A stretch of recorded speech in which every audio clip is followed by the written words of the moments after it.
Hey everyone, welcome to the last part of this LBO model series by Valuation Interview Prep. And in this part, we will be talking about the sponsor analysis or the PE firm analysis or anybody who is providing the equity in the LBO deal. So let's see what all things are included in this. So number one thing is to definitely calculate the IRR, and to calculate it, how we are proceeding it can be seen here.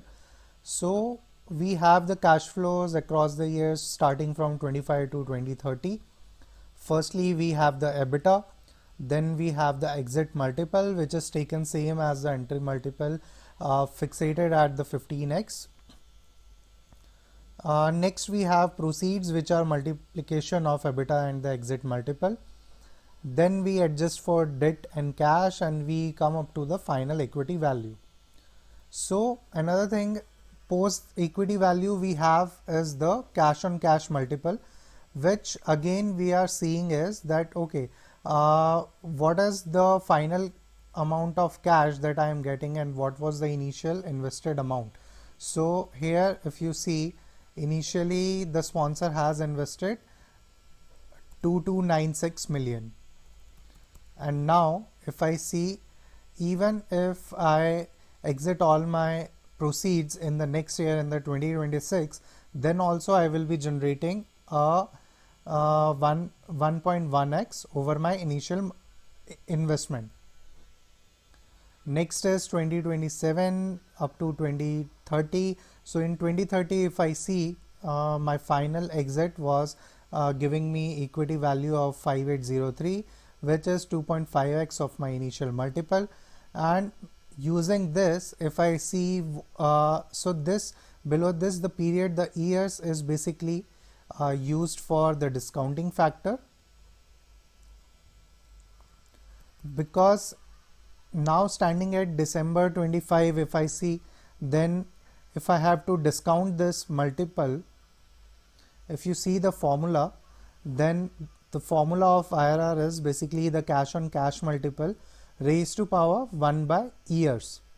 So here I am calculating the simple CAGR interest, CAGR return that have been provided to the sponsor equity provider. So here I have taken this as a stub value, what we have seen in DCF analysis also, because standing at December 2025, if my deal closes at March 25, then I only have to use the year factor as 0.25 and not the 1. So similarly, this goes on for the next years as well, because standing in December 25, if my deal closes at, if my exit is done at March 26, then the total year by which I have to see my total return, my CAGR return, then it would be 1.75 and not 2. Similarly, for the last year, it will be not 6 but 5.75. So using this, I come up to the return of 17.5%. This again can be calculated as my simple IRR formula also, but this I wanted to show a different method by which usually the IB in the IB models we use as the COC return, and from that we calculate the IRR.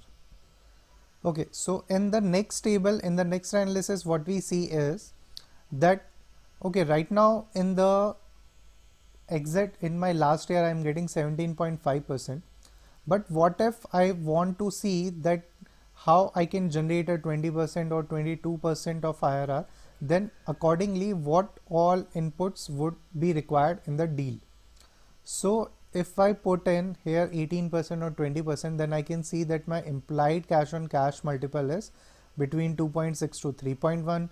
Then based on this, my exit sponsor equity will be 5803. This is basically the 2030 exit sponsor equity, which is linked from my 2030 only.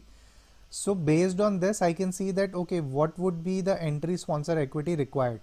So simple math, if you want to generate a higher multiple, then your equity, the initial investment should be low, because we have kept the final outflow as constant. So that's why the another multiple, another variable that should be giving me a higher return should be low. Now I see what all things were used in the bridge to target equity. From that I come to the equity value, and from there I can see by adjusting for debt and cash what would be the transaction value required or the entry multiple required. So instead of using a entry multiple of 15, if I use a entry multiple of 14 and exit multiple remains same at 15, then I can generate a IRR of 22%. So this kind of analysis also comes in handy to analyze that right now my IRR is between 16 to 18%. But what if I change my entry multiple or transaction or my input equity injection? Then is there a way that I can generate more IRR, or is there a risk due to which my IRR could be lower? Apart from this, we have two important sensitivity analysis parts. One, as we saw in the lender IRR, is the sponsor IRR, which is based on leverage and the spread. That how using the different spread or using the leverage amount would the sponsor IRR would be different. So as you can see here, right now it's at 17.5%, but if my leverage increases, then my IRR also increases significantly, and same goes in the downside. Similarly, if my spread increases, so my spread increases, that means I am giving up more to the lender, and so that means my IRR would be decreasing. So that's why you see here that if your spread increases from 90 basis point to 130, then your IRR also gets decreasing.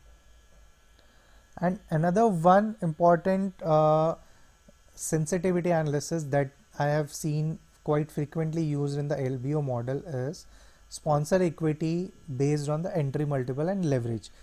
In this table, I am seeing that right now my right now my sponsor equity is 37%, 37.9% of the total capital injected. So this, how is this varying based on my entry multiple and leverage? So here I can see if my leverage would be not 10, but oh, so this should have been 11. Yeah, so now it's at 31.7%. Let us just go through the sources and recheck it. Yes, it's at 31.7%. So right now the equity portion of my total funding is 31.7. Now if I increase my leverage, then definitely because I'm increasing the debt, then my equity injection would be going to the lower side. And similarly, if I decrease my leverage, then my equity injection would be on the higher side. Now on entry multiple, if my entry multiple is reduced, likewise the 14x, then also overall the transaction value is decreased, but the based on leverage my debt can be remain constant, and so the equity injection part is reduced to somewhere to 27.2%. And the same goes on for the higher entry multiple. If entry multiple is increased, then my equity injection would also require to be increased. So these are the two important sensitivity tables and two important tables that are used in a simple model of the sponsor IRR analysis. So this was all about the sponsor IRR analysis and all about the sixth part of this video. So I would like to thank you for joining me in this six-part journey on mastering the LBO modeling and investment banking style. I hope these videos have simplified the complexities and added value to your learning. So in the future, stay tuned for more insightful content, and don't forget to definitely like, share and subscribe for further updates. So keep growing and keep learning. Till the next video. Thank you. Bye bye.